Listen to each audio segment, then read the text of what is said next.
Labdien! Šodien ir kārtējā podkāsta rakstniecības virtuve, jeb radošā virtuve epizode. Un pie mums ciemos ir rakstnieks Guntis Zariņš. Nu, jau var teikt, rakstnieks, tomēr nav vairs ne literāts, ne žurnālists. Un ar viņu runāsies jūsu padevīgais kalps Arvīts Deģis.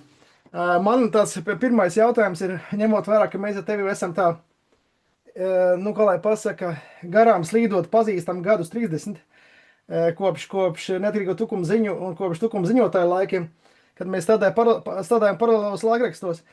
Jautājums ir, kurā brīdī, ņemot vērā, ka tu esi no žurnālistikas, tā kā būtībā sevi pārkonvertējis, jeb sevi pārveidojis par rakstnieku, kurā brīdī tu jūti, ka tu sāc sevi nogalināt vai atsakies no tā žurnālista domāšanas veida, žurnālista identitātes? Sveicināti visiem! Varbūt mazliet piekoriģēšu, ja runājam par rakstnieku, tad laikam jāsaka Guntis Tālers. Jā, es zinu, ka Guntis Tālers. Jā, tā Zariņš man stādīja priekšā, kā rakstnieks, laikam, gluži es vairs neesmu Zariņš. Viens Zariņš bija, tas jau sen ir miris. Jā, debesīs. Viņš skatās uz tiem no debesīm. Par žurnālistiku. Es nezinu, vai es esmu pilnībā no tā aizgājis, un es to žurnālistu pilnībā no sevis esmu izslēdzis. Es domāju, ka es diezgan tā mēģinu, nezinu, cik no veiksmīgi, cik nē, bet abus šos gan radošo, gan žurnālistisko pusi sevi saglabāt. Un kā žurnālists, kā ārštats žurnālists, es vēl aizvien strādāju neatkarīgās tukuma ziņās. Nu jau atkal 4. gadu. Es tur tā esmu parādījies un atkal aizgājis. Dzīve ir aiznesus uz citiem krastiem, un tagad tur atkal esmu. Žurnālistika un rakstniecība. Nu jā, it kā divas lietas, ko diezgan grūti savienot, jo žurnālistikā radoši izpausties kategoriski nedrīkst. Savukārt rakstniecība nedrīkst pasniegt tikai kailus faktus, kā to dara žurnālisti. Bet, kaut kā es to esmu mācējis, es ceru apvienot. Nē, es piekrītu. Es domāju, ka žurnālistikā arī var radoši izpausties, ja tu raksti kaut kādas, nezinu, redaktoru slejas vai esejas vai kaut kādus, teiksim, tur komentārus. Nu, tur jau arī, kā mēs zinām, radošā dzirksts ir.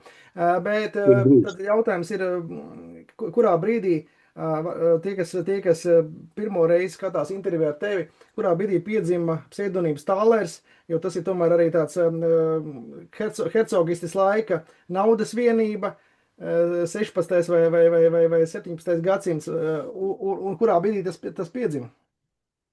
Jā, Tālers ir tas pats, kas Dalderis, un to es uzzināju apmēram tajā pašā laikā, kad es šo pseidonīmu izlēmu pieņemt. Un tas bija 2021. gads. Nesen es biju uzzinājis par to, ka mans debijas romāns Pēdējais klients ir ieguvis pirmo godalgu Zvaigznes ABC detektīvu romānu konkursā. Un tad ar mani sazinājās redaktore Bārbala Simpsone no Zvaigznes ABC apgāde.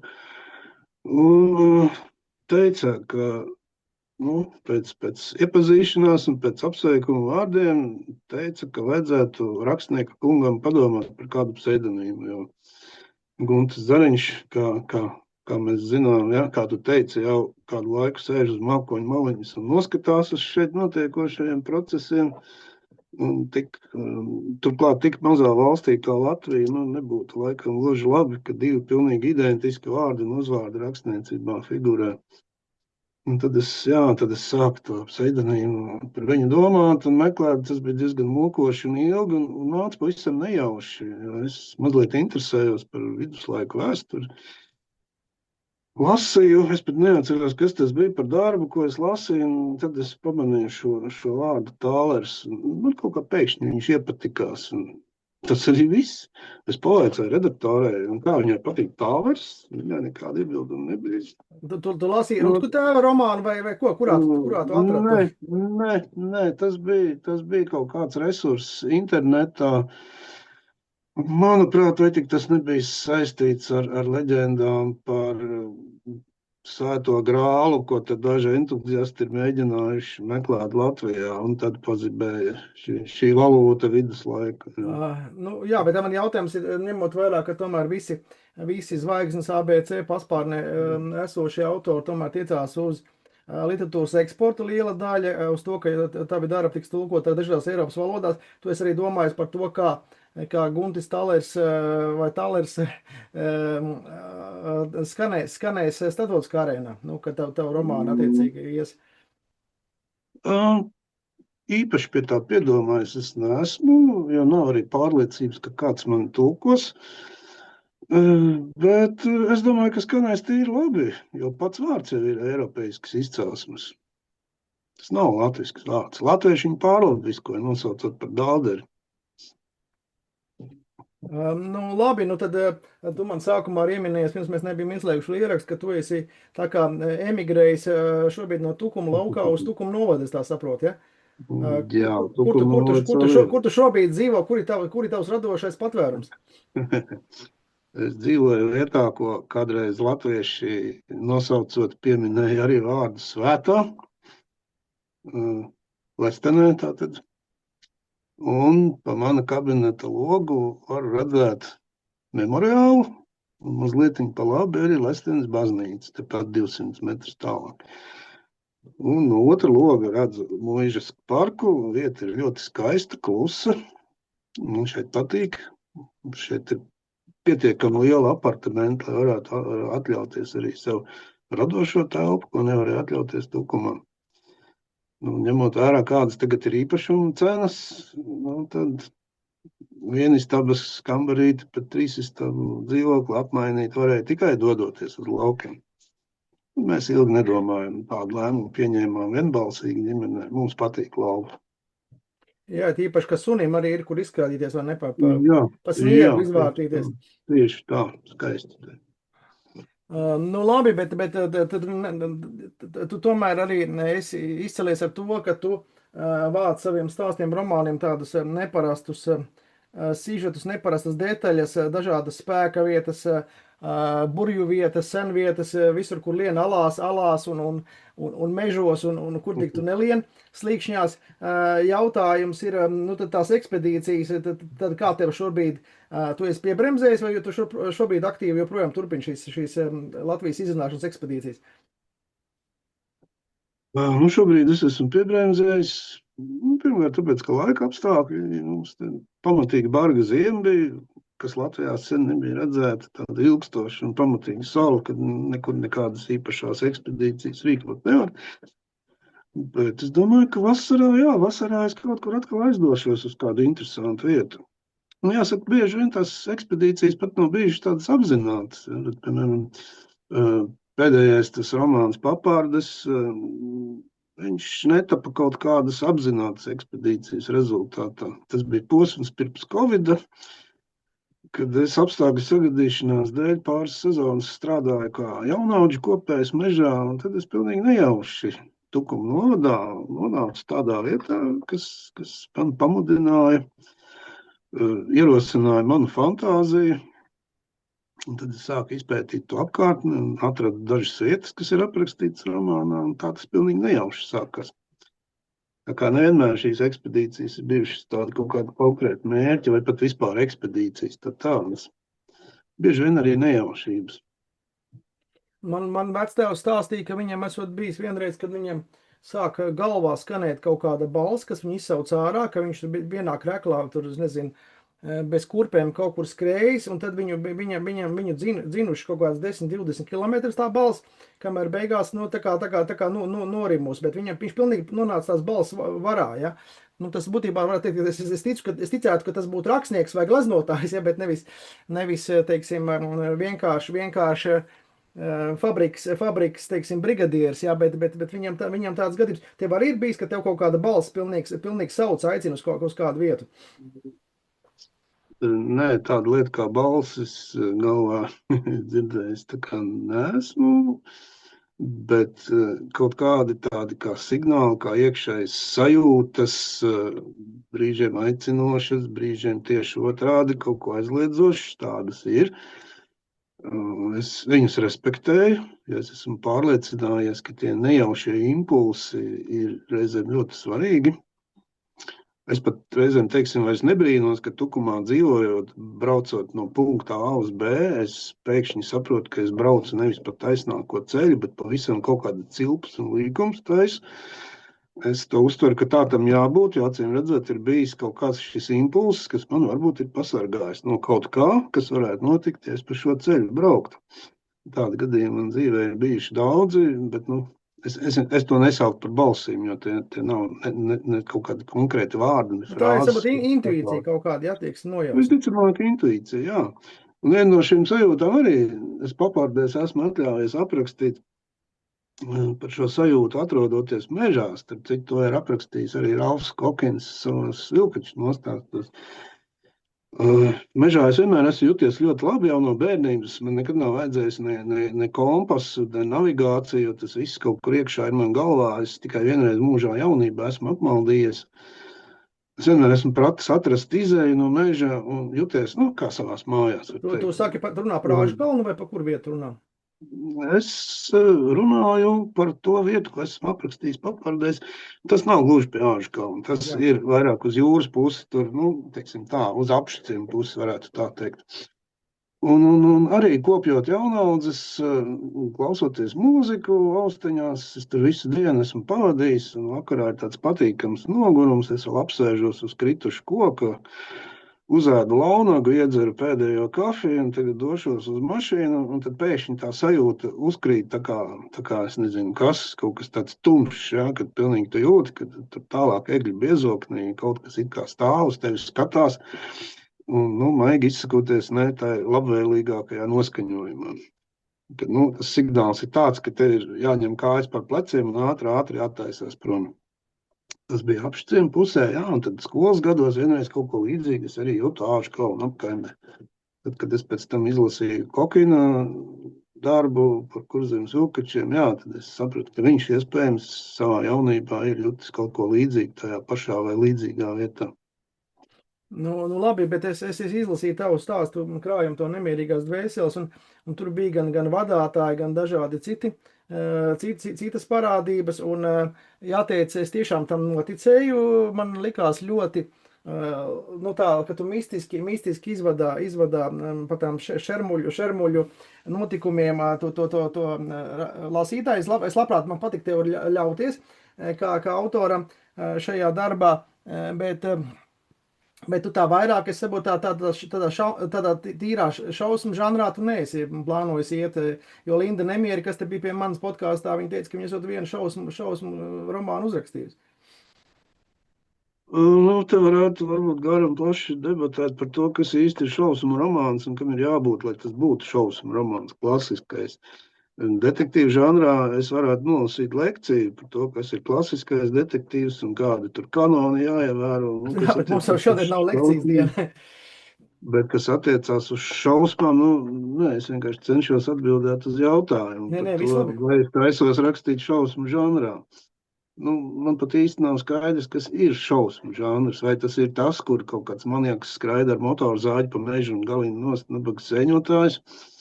Vai tur ir ļoti daudz asiņu jābūt, lai tās būtu šausmas, vai tas ir psiholoģiskās šausmas, kaut kādas pārpasaulīgas un kosmiskas kā Lovecraftam, vai arī tas ir katra autora individuālais ceļš. Man šis ceļš vairāk šobrīd saistās tā ar mitoloģiju. Kā pilnīgi nejauši tas sākās nemierīgajās dvēselēs ar vadātāju, tad es papārdēs to esmu turpinājis ar kādu citu latviešu mitoloģijas būtni, kur arī nav nejauka, ne pūkaini. Droši vien turpināšu tādā garā. Ja tās var nosaukt par šausmām, jā, es turpināšu šo mitoloģijas līniju. Viņa ir pietiekami efektīga, lai lasītāji ar to baidītu. Man pašam patīk pabaidīties. Tā kā jā, būs turpinājumi arī vēl. Labi, bet tu man te nesen arī atklāji, ka tev ir īpaša rakstīšanas programma, ar kur tu plāno savus lielos romānus, kur tu redzi, kura nodaļa vai teiksim, kurā vietā tev kaut kas pietrūkst, kurā tev ir jāiespringst un tā. Tu vari padalīties varbūt ar citiem autoriem, kādā programmā tu strādā, varbūt vēl kādam tas būs noderīgi. Jā, diemžēl es viņu tagad nevarēšu Nē, nu tā, nu, pāris parādīt. vilcienos varbūt tās. Varēšu. Jā, viņa saucās Eve Reiter. Tā, mirklīti. Eve Reiter. Nu, Labi, ko viņi dod? Kāda ir priekšā iegūma? ir dators, ja, un te ir fragmentiņš. Es nezinu, vai vispār ir iespējams kaut ko redzēt. Es redzu tikai baltu ekrānu šajā Jā, nu, tā ļoti diezgan slēmā. miglaini, jā, labāk es saviem vārdiem raksturo. Tas ir būtībā teksta redaktors, kas ir pielāgots plānošanai. Respektīvi, jebkuru darbu, vienalga, vai tā ir luga vai eseja vai pagarāks kaut kāds kursa darbs vai literārs darbs, romāns, to visu var sadalīt nodaļās. Ir speciāls sadaļas, kur galvenos varoņus tu veido, apraksti, un tad tur var ik pa brīdim ieskatīties, ja tev liekas, ka kaut kas ir Tā kā aizmirsies. špīkers iekšējais sanāk, ja? Nu, kā iekšējais špikers un plānotājs. Tu visu to dali nodaļās, nodaļas tu vari sadalīt epizodēs, katrai epizodē tu vari jau ieplānot, ko tu tur gribi redzēt. Vai tur ir spriedze, vai tur ir romantika, vai tur ir kas. Var sakot, tas ir tāds ļoti, ļoti izvērsts plānotājs. Apmēram tā. Un man savulaik sieva, man kaut kādā 14. vai nezinu, vai 15. gadā, kā viņa likās, ka es esmu iesprūdis pilnīgi ar rakstīšanu, tad viņa man teica, uztaisi Excel tabulu, cik kurā romānā tu paredzi, cik lapusēm jābūt, un iereģistrēt, tur var sakot, tik pa dažām dienām progresu, cik lapus tu esi pierakstījis klāt procentuāli no tā plānotā romāna apjoma, lai tu redzi, vai tu virzies, vai tu nevirzies. Ja? Tu šādu procentuāls plānošanas arī kaut kāds veids, jo tev tomēr ir kaut kādi termiņi, kaut kādas, kuros tu gribi ieslēgt. Jā, tā pašā Eve Reiterē arī tāda sadaļa, instrumentu sadaļa, angliski tools, un tur ir tāds word count target. Tas ir apmēram, tu jau esi iedomājies, cik tas romāns būs apjomīgs. Nu, protams, tas nekad tā nav beigās finālā, jā, tik cik tu esi iedomājies, bet apmēram tas tā kā palīdz sekot līdzi. Tu uzliec to savu termiņu, un tad jau tev programma pasaka, nu, tad tev dienā ir plus mīnus, piemēram, 2000 vārdu jāuzraksta, lai tu pabeigtu termiņā. Un tad pie tā arī centies turēties, un katru dienu tu paskaties, vai tu esi šo normu izpildījis. Tā es esmu, vairākas grāmatas tādā veidā sarakstījis ar šīs programmas palīdzību, ar šī plānotāja palīdzību. Tātad būtībā ar šīs programmas atrašanu tu esi kļuvis efektīvāks, tāds, nu, teiksim, rezultatīvāks, ja, nekā iepriekš, kā rakstīts. Grūti pateikt, vai rezultatīvāks, bet mazāk haotisks, es teiktu tā. Vairāk plānveidīgi tas process var notikt.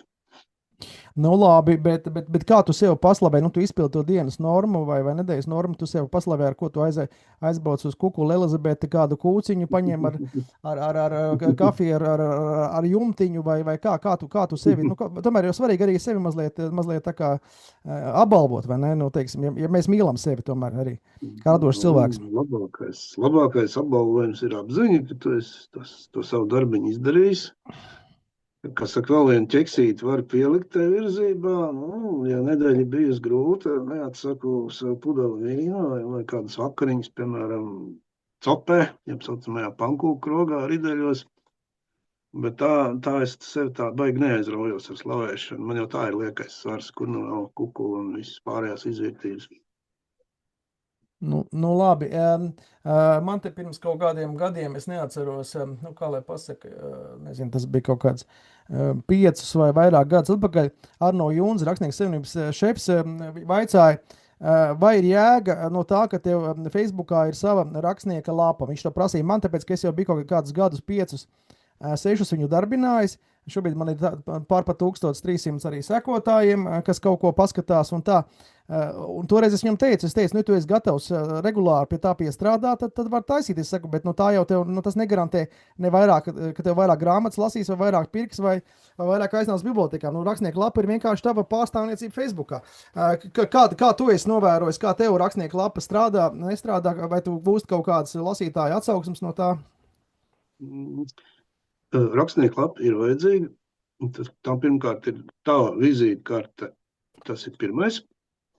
Man ir arī mājaslapa, Ja par Facebookā mājaslapām mēs pēc tam noteikti. parunāsim. Sākumā par to, par Jo, Facebook lapu. sociālajās tīklos, jā, viss notiek, un ja tu tur neesi, tad tu neesi nekur gandrīz, vai tā var teikt, tāpēc tev tur ir jābūt. Man šī lapa ir vairāk nevis tāpēc, ka es ceru ar tās palīdzību palielināt kaut kādu pārdoto tirāžu vai iegūt vairāk sekotājus, bet, pirmkārt, tāpēc, ka viņai jābūt. Otrkārt, tāpēc, lai es pats savā notikuma chronoloģijā varētu to savu laika joslu paritināt atpakaļ un paskatīties, kad es esmu bijis un ko es esmu darījis, ar ko es esmu ticies, kādās bibliotekās viesojies. Tā drīzāk ir tāda kā mana virtuālā dienas grāmata. Pašam priekš sevis arī.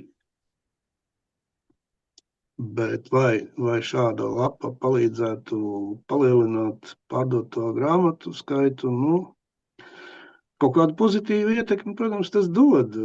Jo bibliotekāri vismaz atrod, varbūt tie, kas aicina, varbūt tie atrod, vienkārši paskatās. Arī. Un to, ka cilvēki lasa un redz to, es atceros kopš romāna Tukuma karš atklāšanas, ka atklāšanas pasākuma dienas rītā es pēkšņi iedomājos, es paskatījos, cik es esmu saicinājis. Tas bija ārprātīgs cipars. Es saprotu, ka Durvis pils zāli neievietos tik daudz cilvēku. Es ļoti cerēju, ka visi neatbrauks, kas bija aicināti, bet izrādījās otrādi. Atbrauc arī tie, kas bija aizmirsis uzaicināt.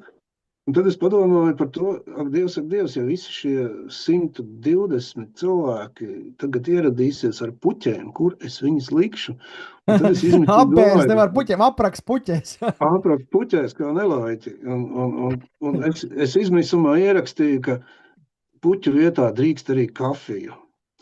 Un tas bija jau dažas stundas pirms atklāšanas pasākuma. Jā, un es biju patīkami pārsteigts, ka vismaz 11 cilvēki to bija izlasījuši.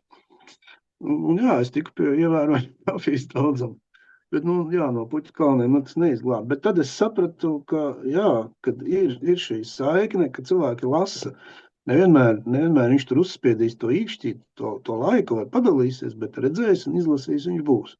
Jā, Latvijas ir diezgan noslēgts. Viņš bieži vien kautrējās pat uzspiest to īkšķīt, pat ja viņš gribētu. Dievs pasaka, un vēl sirsniņu, ko tie citi padomās. Čalim uzspiež sirsniņu zem posta, ak Dievs. Imants nekautrējās, viņš man spiež reizēm sirsniņas.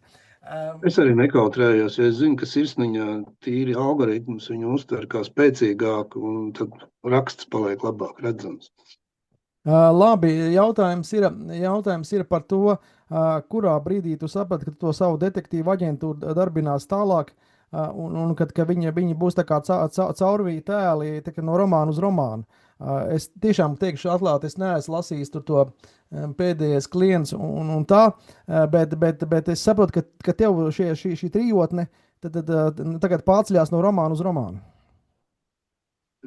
Jā, tur vairāk faktori. Pirmais jau bija pašā sākumā, kad es vēl rakstniecībā Zaļais gurķis būdams šo romānu rakstīju. Un kā visi iesācēji rakstnieki, un ne tikai iesācēji, mocījos pie nobeiguma, mēģināju nobeigumu piedzīt pie detektīva romānu klasikas, kad ļaunajiem ir jāsaņem sots no taisnīgās Temīdas rokā. Tad es nolēmu no tā atkāpties, jo man šis antagonists pašam bija kļuvis mazliet simpātisks. Un es to visu atrisināju tādā veidā, ka finālā tur notika cīņa starp detektīviem un šo antagonistu, un viņš tika sašauts un iekrita ezerā, bet viņa līķi tā arī neatrada. Līdz ar to es atstāju sev atkāpšanās ceļu, un tad es padomāju, ka varbūt, ka es viņu kādreiz no tā ezera izvilkšu ārā un likšu turpināt savas neģēļu gaitas. Un te man uzreiz nāk Arturs Konans Doils ar to pie tā ūdenskrituma, kur cīnījās Šerloks Holms ar Moriarty profesoru. Jā, tur viņu lasītāji piespieda reanimēt Holmes. Es neesmu tik populārs, bet jā, toreiz man tā doma parādījās, ka es varētu reanimēt to ļaudu arī kaut kad nākotnē, un tad pats par sevi jau arī, kad nāktos atgriezt atpakaļ tos pašus detektīvus. Un tā tas pamazām tā doma man kaut kur galvā rosījās, un tie detektīvi tēli man arī pašam likās tīri dzīvelīgi. Jā, jo viņi dažādi, viņi viens otru papildina ar savām īpašībām, saviem raksturiem. Viņi tādi interesanti, jā. Jā, un tad, kad Un tad, ja rakstnieks vismaz savā iztēlē to tēlu ir radījis pietiekami dzīvu, tad notiek bez mazliet kaut kāds tāds maģisks process, tas tēls patiešām kļūst dzīvs. Pirmkārt, nav tev vairs jādomā, ko viņš teiks dialogos. Viņš pats it kā to visu tev pasaka jau zemapziņā priekšā, atliek vienīgi ātri pierakstīt. Nu, sāk suflēt, jā. Jā, Tā kā no suflieru būdas. Tieši tā. Un otrs efekts ir tas, ka reizēm viņš mēdz kļūt diezgan pastāvīgs. Ne tikai censties novirzīties no autora iecerētās taciņas un sākt pats kaut ko darīt, bet arī grib atgriezties. Manējie gribēja atgriezties. Es pilnīgi to jūtu, kad viņi tā kā nav mierā ar to, ka ir tagad finišs, romāns ir beidzies un viņi vairs nebūs vajadzīgi nevienam. Jā, un tad es nospriedu, kāpēc ne, rakstīšu turpinājumus gal galā. Ne jau es vienīgais tā daru. Ne? Un tad man vēl pačukstēja, ka detektīvu romānu sērija, tas varētu pavērt izredzes arī uz kaut kādu tulkošanu nākotnē, jo vienītī romānu tādu, kas sākas, beidzas un vairs neturpinās, ka tos esot grūtāk atrast izdevējus, kas ārzemēs tādus grib iespiest. Jā, mēs par to nesen ar Liepiņu klausījāmies semināru, literatūras seminārā tieši par to, ka vajag vismaz 3, 5, 6 vajag piedāvāt uzreiz. Jā. Porciju. Jā, un tad vēl mani detektīvi sākās starp viņiem, kā jau starp diviem pretēji dzimumu jauniešiem, romantiskā līnija, ko es viegliprātīgi pieļāvu. Tagad jau man nekas cits neatliek, kā to 4. uzrakstīt. Man jau prasa, man arī grāmatnīcā ir teikušas pārdevējas meitenes, ka mums te cilvēki interesējas, kad tad būs turpinājums un kā tad tur tas zintas ar to Mariju, tad beigās, jau es esmu piespiests pie sienas, jāpabeidz 4.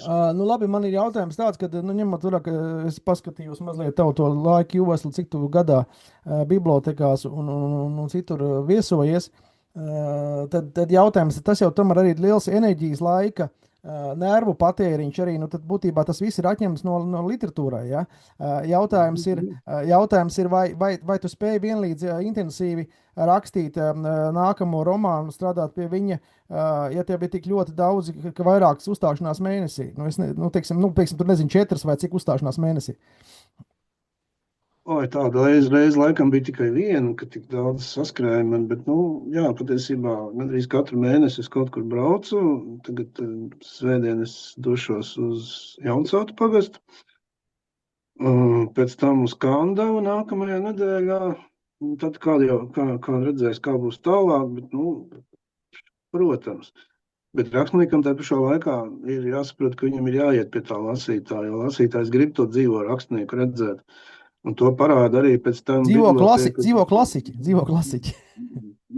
Klasiķi vai ne klasiķi, bet vismaz dzīvu rakstnieku, dzīvu literātu, ar ko parunāties, kam var uzdot jautājumus. Un pēc tam tiešām arī statistika parāda, ka bibliotekā, ja līdz tam tā grāmata varbūt stāvēja plauktā, tad pēc vizītes, es paskatos bibliotekā, rinda jau ir 3 cilvēki rindā stāv.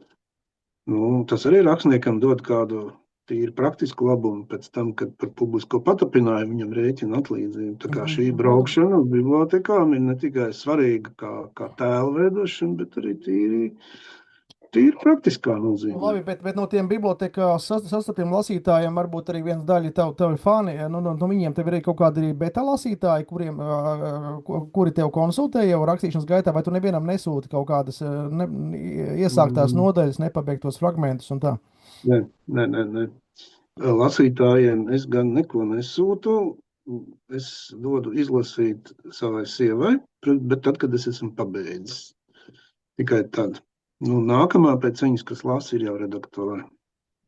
Labi, bet es te nesen redzēju par to, ka Māris Mičerevskis, Janīnas Kursītes Pakuls dēls, teica, ka viņam tā taksene esot pieprasījis grāmatu par sevi, un tāpēc viņš esot uzrakstījis grāmatu par taksenes tā kā skatu punkta. Vai tava sunene arī negrib kaut kādā romānā vai kur stāstos iekļauties?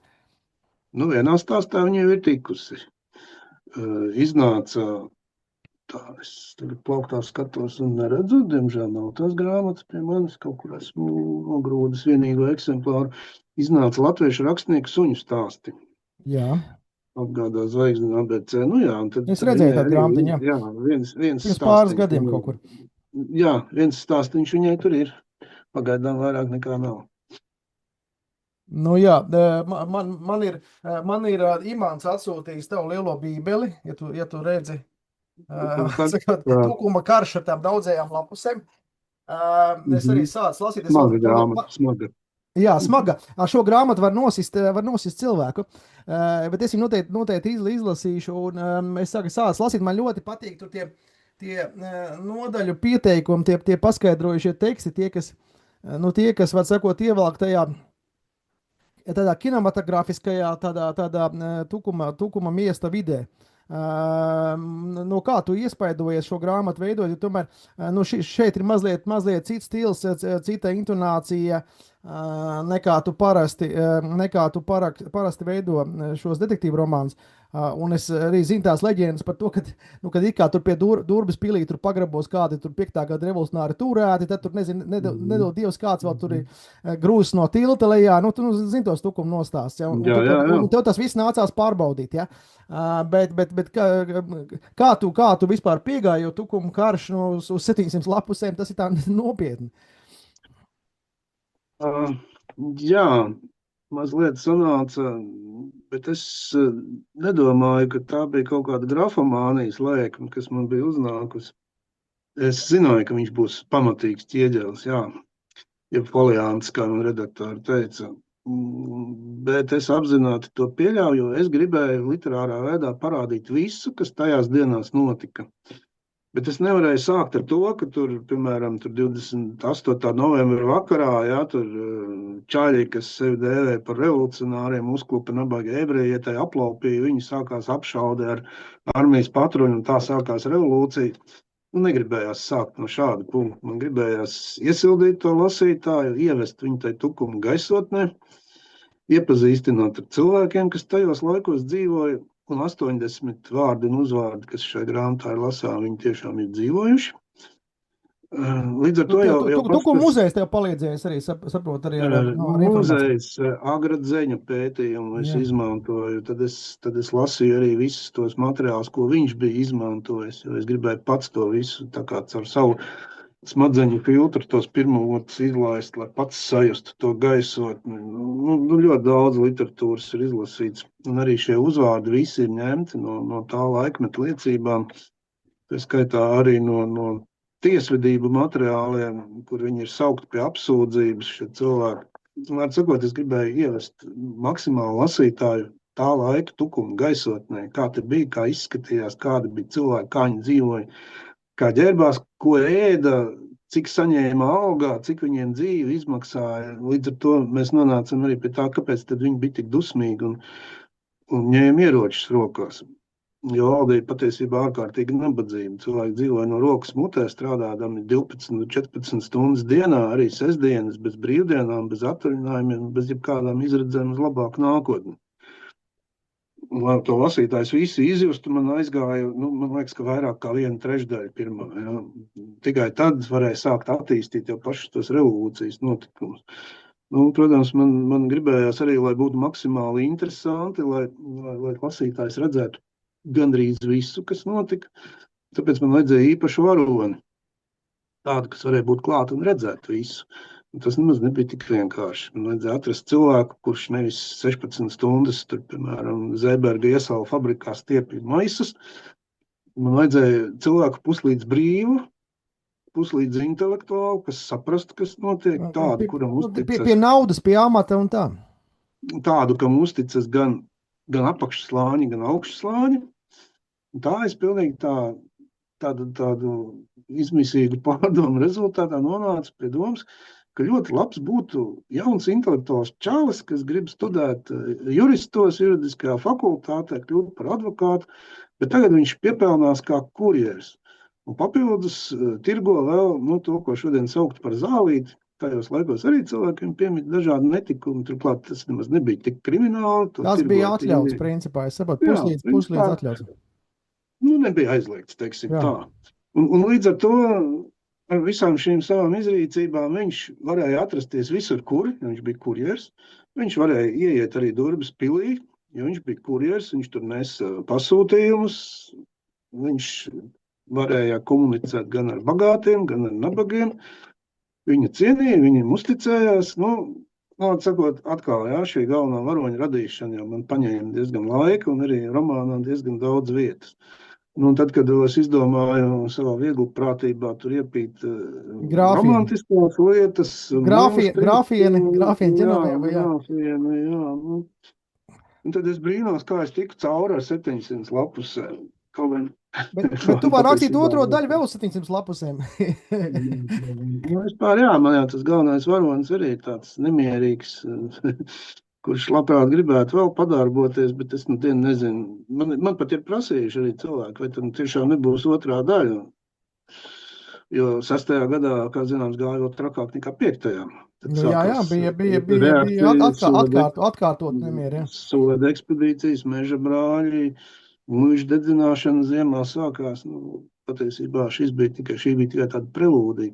Bet jā, es nezinu, vai man būs laika kaut kam vēl tik fundamentālam tuvākajā laikā. Bet Leistenē klusumā mierā parkā sēžot zem ozola, gan jau uzrakstīsies.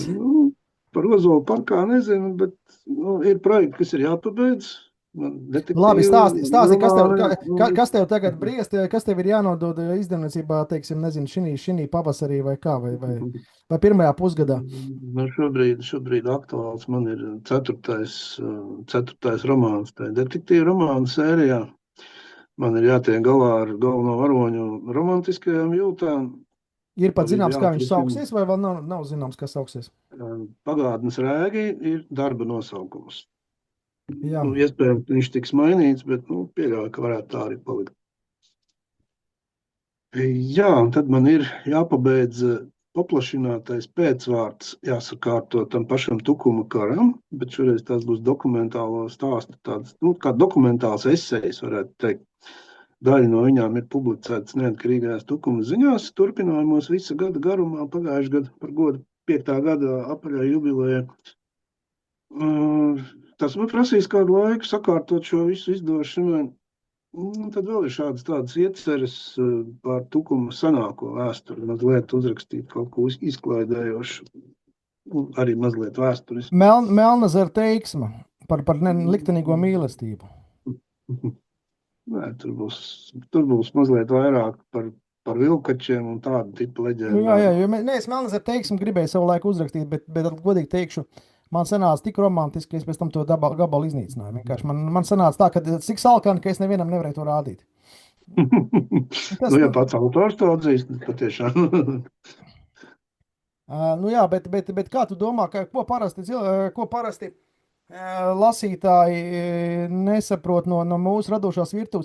Tas, ka mēs reāli reizēm planējam kaut kādā citā paralēlā realitātē, ka mums tur galvā varoņi runājās, viņi neliek mums mieru, mēs naktī varbūt ar blociņu guļam pie gultas, tur kaut kādas spontānās idejas, spontānās frāzes, kas nāk, kas ir jāpiefiksē.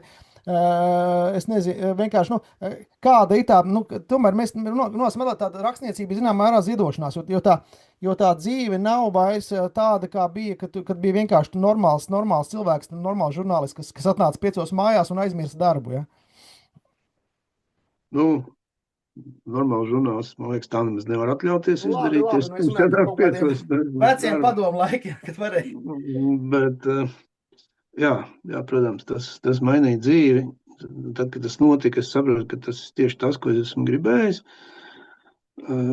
Šīs paralēlās pasaules, kas tagad man apkārt ir un grāmatu plauktos, manis paši radīts, jā, tas ir kaut kas tāds ļoti īpašs. Bet jautājums bija par ko? Jautājums ir par to, vai tas, ka tev visu laiku galvā notiek šī paralēlo pasauļu būvēšana, radīšana, šie tēli dzīvojās, tur mačojās savā starpā, vai tas tev ikdienā, kaut kādā veidā, es nezinu, kā to sadzīvoja, tāpēc tev tomēr jāiet uz veikalu, jāpērk produkti pēc sarakstā, jālej degviela, jāved mašīnu servisu, tā pašā laikā varbūt tur varoņi grib finālā atrisinājumu. Nē. Šai ziņā manos bērniņos viss ir kārtībā. Varoņi tiek pielaisti pie runāšanas tad, kad saimnieks to atļauj.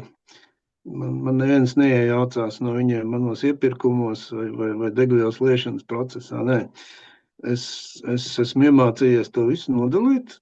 Tāpat kā nodalīt ikdienas darbu, piemēram, tad, kad man ir jāstrādā pie avīzes, pie reportāžām, pie intervijām, es to visu varu nolikt maliņā.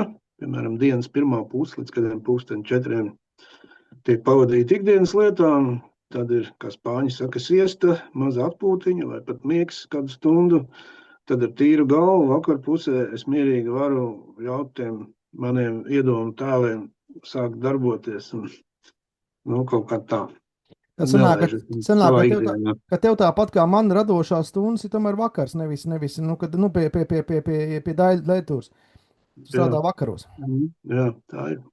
Jā, un es arī īstenībā teikšu godīgi, jo kopš es arī cenšos pagulēt dienas, un tagad, cik sanāk, ne jau vienmēr sanāk, ja. Bet jāteic, tad daudz produktīvās vakar stundas ir tiešām ar jaunu uzrāvienu, ar jaunu elpu, daudz produktīvāks. Nav jau svarīgi, cik ilgi, vai tur 40 minūtes, 50 vai stundu noguli. Tieši tā, jā. Bet tas ir tāds ļoti spirdzinošs jogu miegs, jā. Teiksim, man liekas, ka tas ir organismam tas ir nepieciešams. Labi, tad noslēgumā varbūt tad novēlējums no tevis lasītājiem, teiksim, tie, kas varbūt nav lasījuši no taviem darbiem, ar ko tu iesaki sākt ar papardēm vai kādu no šajās, teiksim, vai ar tukuma karu, ar ko tagad sākt tie, kas vēl nav ķērušies klāt Tālera daļdarbiem. Tad tavs ieteikums.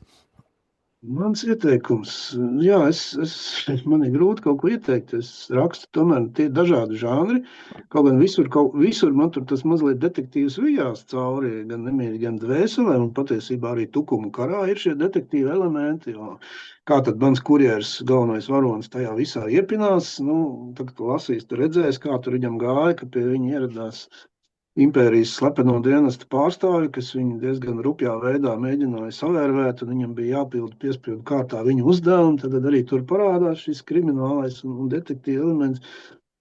Bet tomēr žanri ir dažādi, jo papardes tā ir drīzāk pasaka pieaugušajiem, mistiskas šausmas, tukuma karš tā ir vēsture, detektīvs tas atkal ir detektīvs, un pa vidu vēl ir kāds suņu stāsts iepinies. Jā, bet ar ko tad sākt? Ja vēl bibliotekās jāstāv rindā, varbūt, un ar ko sākt? Es lasītājiem ieteiktu sākt ar to, ka pastīties manā mājaslapā talers.lv, kur ir īsumā arī aprakstīti visi šie darbi, un tad pašam izvēlēties, kas viņam vairāk iet pie sirds. Savukārt, ja gribās sākt ar kaut ko vienkāršāku, tad es ieteiktu varbūt, es domāju, ka visiem no mums patīk baidīties. Es ieteiktu paņemt stāstu krājumu Nemierīgās dvēseles. Tur ir gan mitoloģija un mistika, tur ir viens klasisks šausmu stāsts, tur ir arī daži īsi, viegli izklaidējoši gabaliņi ar mazu baiļu piešprici. Varbūt, ka sākt ar to. Ja viņam patīk vēsture, tad noteikti tukuma karš.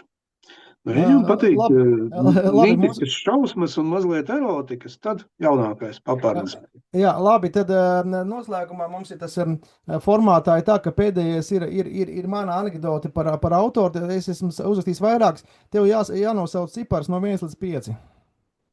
Es uzrakstījis 5 anekdotes par mani? Jā, tad no 1 līdz 5 izvēlies. 5. Pieņemsim, ka tā varētu būt tāda kreptīgāka. Es nezinu, vai kreptīgāka. Perfektais noziegums. Gunta sēž tukuma parkā uz suliņu un citīgi kaut ko pierakst blociņā. Garām gāja ziņkārs māks sniedz pār plecu un redz virsrakstu, kā nemanām tikt vaļā no liecinieka. Garām gājis no bala, sāk lēnām atkāpties. Gunts paceļ galvu un uzsauc: neuztraucieties. Ja jūs nebūtu pienācis tik tuvu, jūs nemaz nebūtu manā sižetā.